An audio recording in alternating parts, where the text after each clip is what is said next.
Hello students, फोनोन्स institute के YouTube channel में आपका स्वागत है।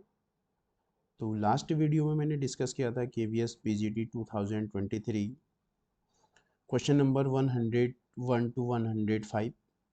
तो आज के सेशन में हम डिस्कस करेंगे question number 106 to 110 of KVS PGT 2023 of detail solution. Clear? तो आज का सेशन स्टार्ट करते हैं। तो क्वेश्चन नंबर 106 को स्टार्ट करते हैं। क्वेश्चन नंबर 106,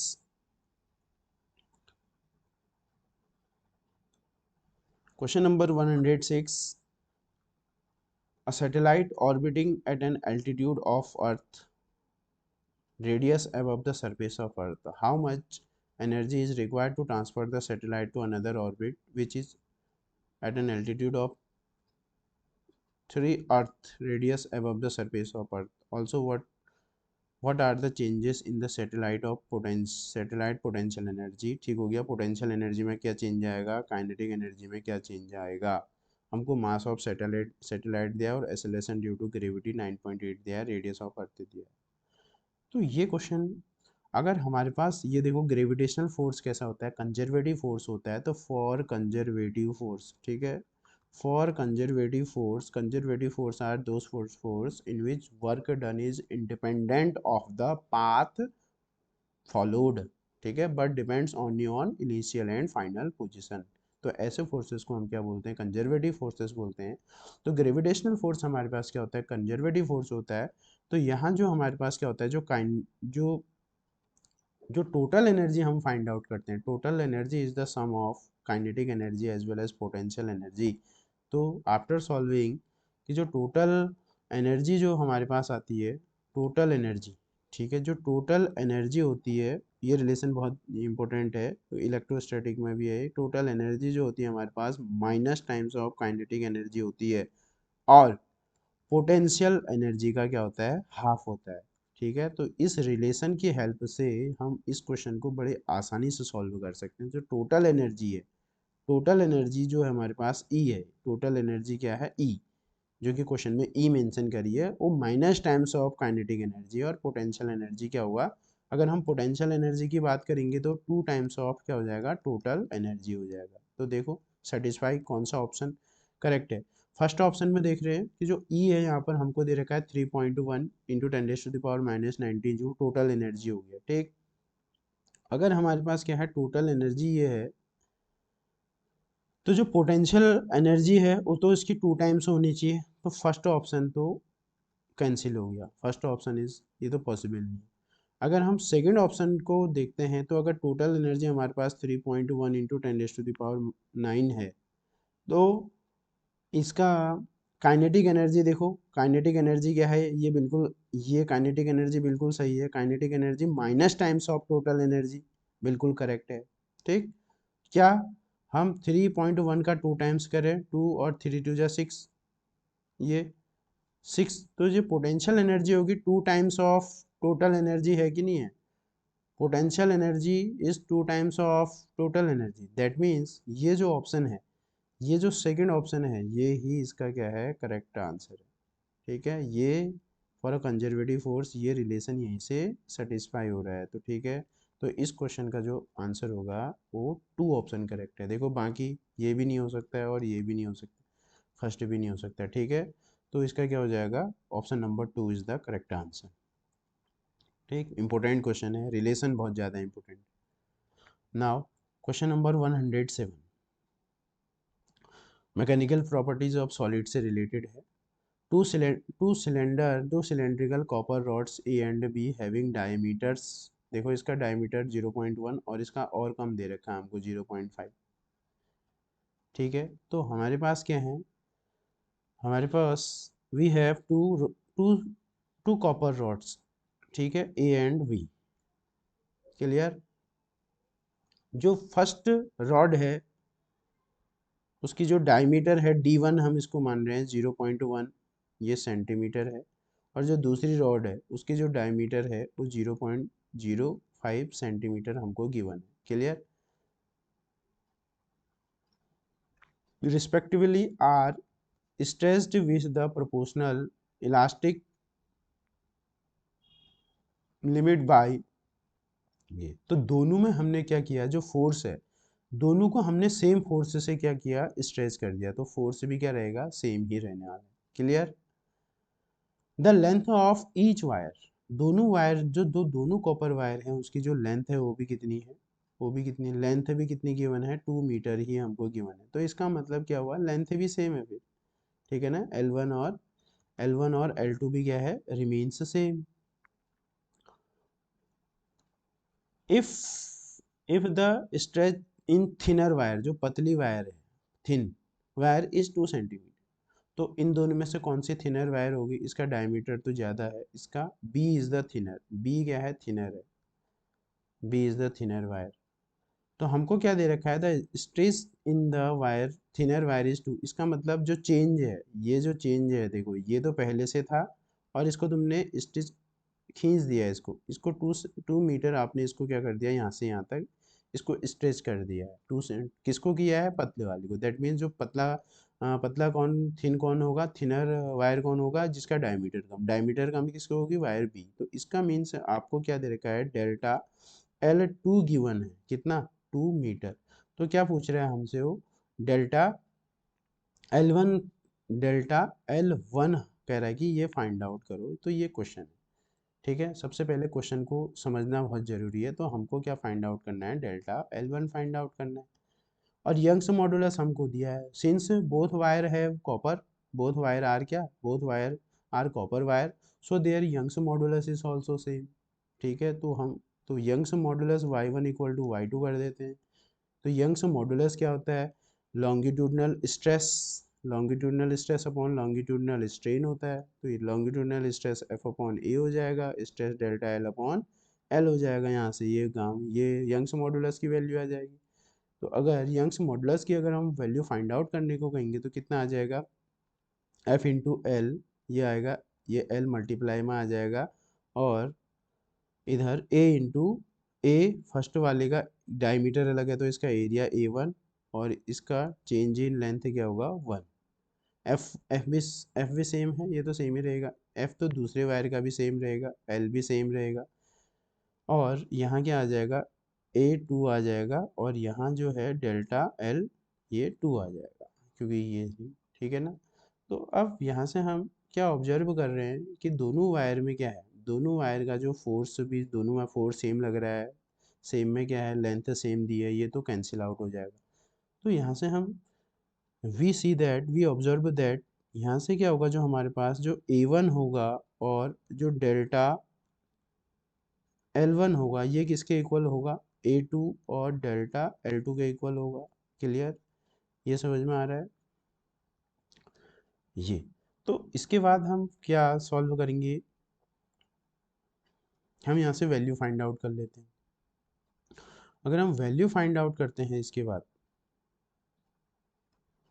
तो देखो A1, अब हमको एरिया तो गिवन नहीं है, एरिया गिवन नहीं है तो हमको डायमीटर गिवन है, तो हमको डायमीटर लिखना, पहले वाले का पाई आर स्क्वायर होता है, और आर को मैं dy2 लिख दे रहा हूँ, डायमीटर का आधा, पाई आर स्क्वायर, और ये हो जाएगा delta L1 equal to pi r, r means diameter upon 2 का होल स्क्वायर, और डेल्टा L, और ये आ जाएगा 2। तो देखो पाई से ये पाई कैंसिल, 2 का स्क्वायर 4 से 4 कैंसिल, और इसको हम लिखते हैं डायमीटर फर्स्ट वायर की, और इसको हम डायमीटर ऑफ सेकेंड वायर, इस तरीके से। अब हमको क्या फाइंड आउट करना है, डेल्टा L1 हमको फाइंड आउट करना है। तो यहाँ से क्या हो जाएगा, डेल्टा L1 इक्वल टू, ये आ जाएगा D2 upon D1, D2 upon ये D1 का, ये ऐसा होल स्क्वायर आएगा, D2 अपॉन D1 का क्या आएगा, होल स्क्वायर, और इनटू डेल्टा L, और 2 आ जाएगा, ठीक है ना। D2 अब वैल्यूज़ को पुट करना है, 0.05 अपॉन 0.1, इसका स्क्वायर, और इनटू, अब सेंटीमीटर में है तो रेशियो है तो कैंसिल हो जाएगा, मीटर में बदलने की ज़रूरत नहीं है, ठीक है। और आंसर वैसे भी सेंटीमीटर में है। डेल्टा L2 हमको गिवन है 2 मीटर। डेल्टा L2 हमको गिवन है 2 centimetre, not metre, centimetre. Delta L2 हमको 2 सेंटीमीटर गिवन है, तो 2 सेंटीमीटर आ जाएगा। तो अगर हम इसको फर्दर सॉल्व करते हैं, ये 5, एक ये 50, एक ये हो गया, और यहाँ इस तरीके से इसका स्क्वायर, और इनटू ये हो जाएगा 2,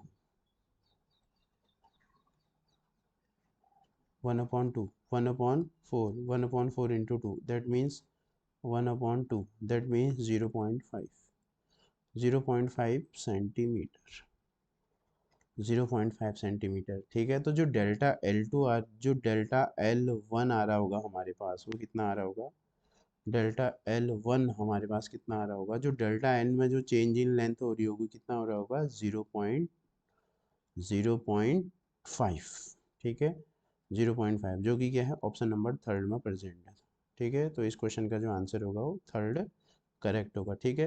तो अगर आप कोई भी कॉम्पिटिटिव एग्जाम की तैयारी कर रहे हो तो Young's modulus is very important topic, ठीक है। इससे हर बार किसी भी एग्जाम में 2 से लेकर 3 क्वेश्चन सिर्फ और सिर्फ यंग्स मॉडुलस के पूछे जाते हैं, ठीक है। तो बहुत इंपॉर्टेंट टॉपिक है, ठीक। तो इसकी ज़्यादा से ज़्यादा प्रैक्टिस करेंगे।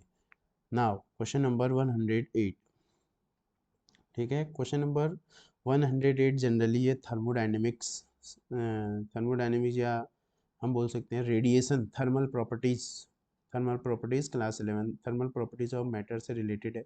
तो इसमें बोल रहा है कि मैच द फॉलोइंग, ठीक है। यहाँ फिजिकल फिनोमिना में दिया है और लॉज को हमने इसके साथ क्या करना है, मैच करना है। तो जो ब्लैक बॉडी रेडिएशन की अगर हम बात करेंगे, तो ब्लैक बॉडी रेडिएशन के लिए तो वैसे स्टीफेंस लॉ भी हो सकता है, बट यहाँ स्टीफेंस लॉ नहीं दिया है, तो विंग्स लॉ होता है। तो जो विंग्स लॉ क्या होता है, जो मैक्सिमम वेवलेंथ होती है वो ये होता है हमारे पास, ठीक है। और लेमडा एम इक्वल टू क्या होता है, ये B/T होता है, दैट इज क्या होता है, ये वीन्स लॉ होता है, वीन्स लॉ। तो इसका मीन्स क्या हुआ, हमारे पास जो ब्लैक बॉडी रेडिएशन होगा, फर्स्ट का आंसर क्या होगा, S होगा, clear. Second, viscosity of fluid, viscosity के बारे में हमको स्टोक्स ने बताया, ठीक है। तो विस्कोसिटी के लिए स्टोक्स ने क्या दिया, स्टोक्स ने एक रूल दिया, 6π∗RV। तो विस्कोसिटी के लिए क्या आएगा, स्टोक्स लॉ आ जाएगा। विस्कोसिटी के लिए क्या आ जाएगा, ये R आ जाएगा। प्रेशर के लिए क्या आ जाएगा, पास्कल्स का लॉ आ जाएगा। और स्पीड ऑफ फ्लक्स का मतलब क्या हुआ, किसी भी ऑरिफाइस से जो हमारे पास जो लिक्विड बाहर निकालता है, जो उसकी स्पीड होती है क्या होती है, √2gh आती है। तो ये किसने बताया था हमको, टॉर्सोली ने बताया था। तो ये डी का क्या हो जाएगा, पी करेक्ट ऑप्शन हो जाएगा। तो कौन सा ऑप्शन सही है इसमें, ए का एस। तो जो कि ऑप्शन नंबर, ये तो एक ही बार में देखने से हो जाएगा, क्योंकि ए का एस कहीं और ऑप्शन में प्रेजेंट नहीं है। तो ए का एस, और बी का क्या होगा, आर, और सी का क्या होगा, क्यू, और डी का क्या होगा, पी। तो ऑप्शन नंबर 4 क्या है, करेक्ट आंसर है। तो ये बहुत इंपॉर्टेंट क्वेश्चन है, ठीक। नाउ क्वेश्चन नंबर 109, ये काइनेटिक थ्योरी ऑफ गैसेस से रिलेटेड क्वेश्चन है। मीन काइनेटिक एनर्जी पर मोल ऑफ अ गैस पर डिग्री ऑफ फ्रीडम। तो इसको जनरली जो law of equipartition of energy है, law of equipartition of energy ये बोलता है कि the kinetic energy associated with each degree of freedom, वो कितना होता है हमारे पास, ½ kT होता है। कितना होता है, ½ kT होता है, ठीक है। तो इसका जो करेक्ट ऑप्शन होगा ½ kT, ये हमारे पास ऑप्शन नंबर 2 में प्रेजेंट है, ठीक है। तो ऑप्शन नंबर 2 इसका करेक्ट आंसर होगा, ½ kT। K is the kinetic energy, K is the Boltzmann constant. ये के क्या है, this is that is Boltzmann constant. ना question number 110,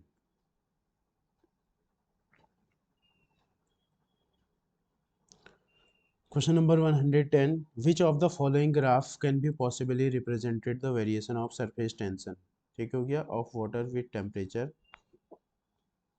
over small temperature ranges. तो सरफेस टेंशन जानते हो, सरफेस टेंशन क्या है, सरफेस की इवेंट है ड्यू टू विच जो surface contract his surface area, कोई भी सरफेस अपना एरिया को कम से कम करना चाहता है, इस एबिलिटी को क्या कहते हैं, सरफेस की सरफेस टेंशन बोलते हैं। और जैसे जैसे आप क्या करोगे, सरफेस टेंशन, जैसे जैसे हम टेम्परेचर बढ़ाओगे तो जो सरफेस टेंशन है, जो सरफेस टेंशन को सिग्मा बोलते हैं, वो डिक्रीज होते जाएगा। तो यहाँ से हमको एक पता चल गया कि the on increasing the temperature surface tension decreases, surface tension decreases. तो इन ग्राफ्स में देख लेते हैं, तो फर्स्ट तो पॉसिबल है नहीं, सेकंड कांस्टेंट है।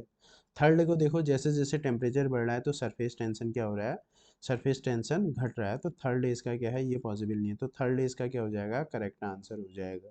ठीक है, तो ये मोस्ट इंपोर्टेंट क्वेश्चन है। ठीक है, तो फिर तो आज की वीडियो में हमने डिस्कस करा था क्वेश्चन नंबर 105 टू 110।